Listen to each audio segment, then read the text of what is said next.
its past or maybe even in its present. Thanks very much, Alan, for the news. Now, after more than a decade of on-off negotiations, a deal is agreed between Iran and 6 world powers to limit its nuclear program in return for the lifting of sanctions. A deal based on verification and not on trust, said President Obama. A victory for democracy, said Iran, but Israel slammed it as a capitulation of historic proportions.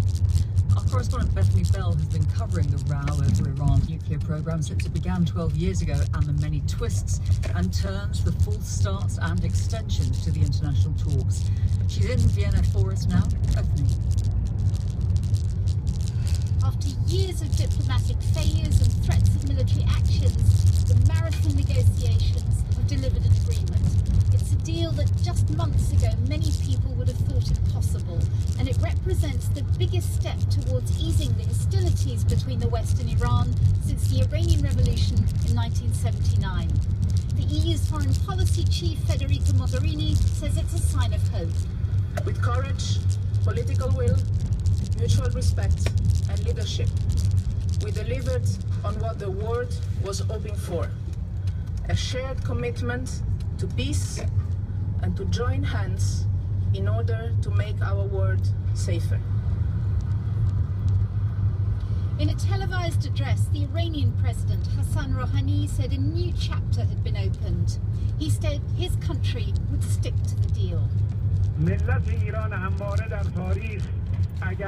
Over the course of history, whenever the Iranian nation has made a promise or an agreement, it has stuck to it. And we will adhere to this deal on condition that the other party also sticks to its commitment. And extend his overall lead to almost 3 minutes. That's as more Bruce Mackenzie had to travel. In Stirlingshire, an accident slowing things slightly on the A872 on the approach to Stirling services. Renfrewshire, the M8 very slow westbound with a lane block because of a breakdown at junction 26 Hillington. That's also affecting the kind of routine congestion roundabout there. Edinburgh very slow on the A71 Calder Road at Longston Road.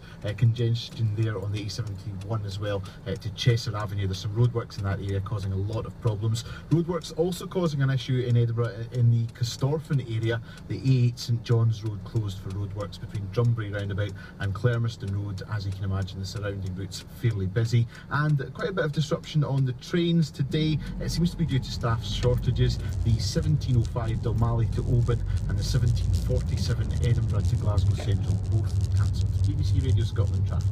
Mostly dry end to the day with some bright. This isn't going to lead overnight to a blossoming of collaboration in all areas. Iran's activities in various parts of the region cause significant concern to its neighbours, and I don't expect that that pattern of behaviour will change overnight. That's why we've left in place the arms embargo and the missile technology embargo. But there's stiff resistance to the deal by hardliners in both the United States and Iran. Nuclear activity in return for lifting of international economic sanctions. Speaking at a news conference in Vienna, the EU's foreign policy chief, Federica Mogherini, has called the agreement a good deal for all sides. We know that this agreement will be subject to intense scrutiny.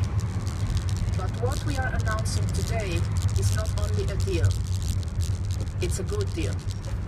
And a good deal for all sides and the wider international community. This agreement opens new possibilities and a way forward to end a crisis that has lasted for more than 10 years. The negotiations with Iran have long been a source of tension between President Obama and the Israeli Prime Minister Benjamin Netanyahu.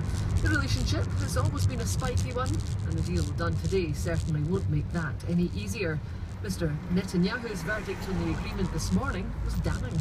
Our concern, of course, is that the militant Islamic State of Iran is going to receive a sure path to nuclear weapons. Many of the restrictions that were supposed to prevent it from getting there will be lifted. And in addition, Iran will get a jackpot cash flow of hundreds of billions of dollars, which will enable it to continue to pursue its aggression and terror in the region and in the world. This is a bad mistake of historic proportions. Well, Daniel Levy is a former advisor to the Israeli Prime Minister's office and is now director of the Middle East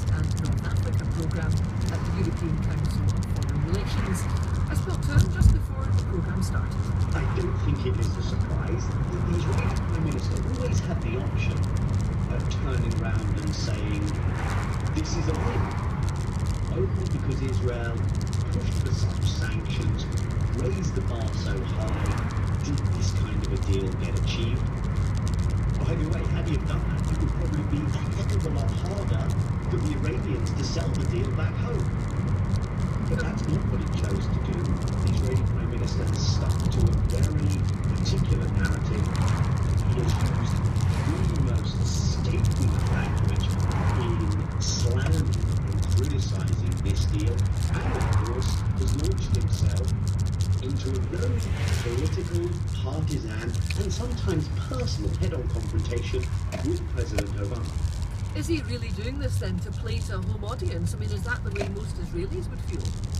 You know, it's an interesting question, because what may surprise your listeners, Barry, is that this does not rank highly amongst the concerns of the general Israeli public. It wasn't an issue that featured significantly into why people chose which party to vote for in the very recent election. It's not primary amongst their concerns. It's driven by the political leadership and the political elite.